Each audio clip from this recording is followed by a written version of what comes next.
मैं पूरे सम्मान के साथ मोहन भागवत जी से 5 प्रश्न पूछना चाहता हूं और आपका समर्थन चाहता हूं। अगर मैं कोई गलत प्रश्न पूछूं तो बता देना, और सही प्रश्न पूछूं तो मैं आपसे हाथ खड़ा करवा के पूछूंगा। मेरा पहला प्रश्न है मोहन भागवत जी से।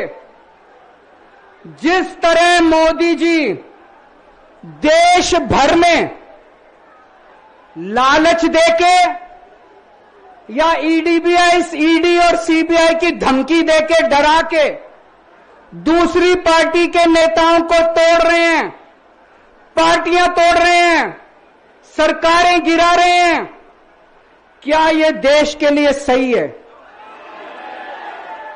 मैं मोहन भागवत जी से पूछना चाहता हूं, क्या आप नहीं मानते कि यह भारतीय जनतंत्र के लिए हानिकारक है?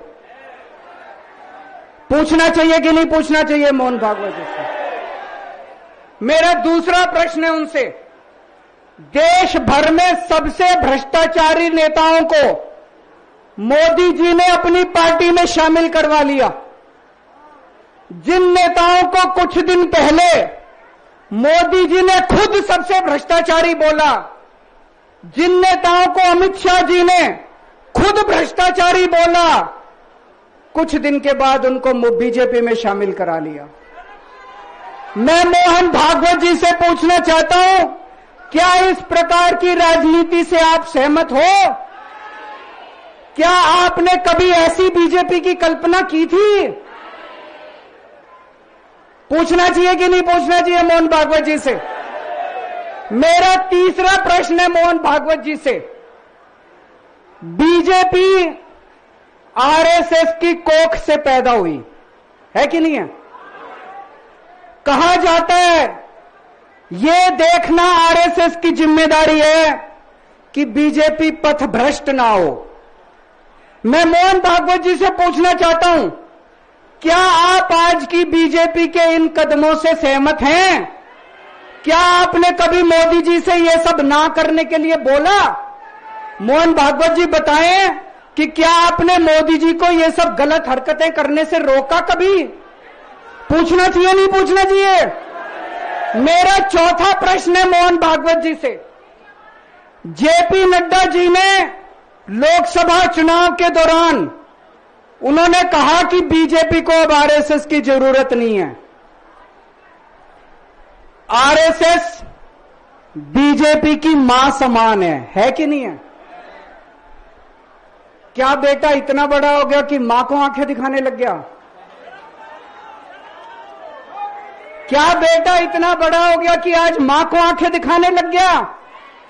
जिस बेटे को पाल पोस के बड़ा किया, जिस बेटे को प्रधानमंत्री बनाया, आज वो बेटा पलट के मां को अपनी आंखें दिखा रहा है। मातृतुल्य संस्था आरएसएस, आज वो बेटा अपनी मातृतुल्य संस्था को आंखें दिखा रहा है।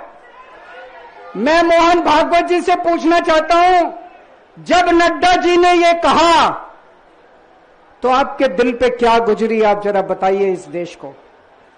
क्या आपको दुख नहीं हुआ? मैं आरएसएस के हर कार्यकर्ता से पूछना चाहता हूं, जब नड्डा जी ने कहा कि हमें आरएसएस की जरूरत नहीं है, क्या आरएसएस के हर कार्यकर्ता को दुख नहीं हुआ? मेरा पांचवां प्रश्न मोहन भागवत जी से मैं कहना चाहता हूं, आप ही लोगों ने मिलकर कानून बनाया था कि 75 साल के होने पे कोई भी व्यक्ति रिटायर होगा। इस कानून के तहत आडवाणी जी को रिटायर कर दिया, मुरली मनोहर जी जैसे बड़े बड़े नेताओं को रिटायर कर दिया, बीसी खंडूरी जी को रिटायर कर दिया, कलराज मिश्र को रिटायर कर दिया, शांता कुमार को और पता नहीं कितने लोगों को रिटायर कर दिया। अब अमित शाह जी कह रहे हैं कि यह नियम मोदी जी पे लागू नहीं होगा। तो मैं मोहन भागवत जी से पूछना चाहता हूं, क्या आप इससे सहमत हो कि जो नियम आडवाणी जी पे लागू हुआ वो मोदी जी पे लागू नहीं होना चाहिए? आप ये पूछना चाहते हैं कि नहीं पूछना चाहते? पूरा देश आज मोहन भागवत जी से ये प्रश्न पूछना चाहता है।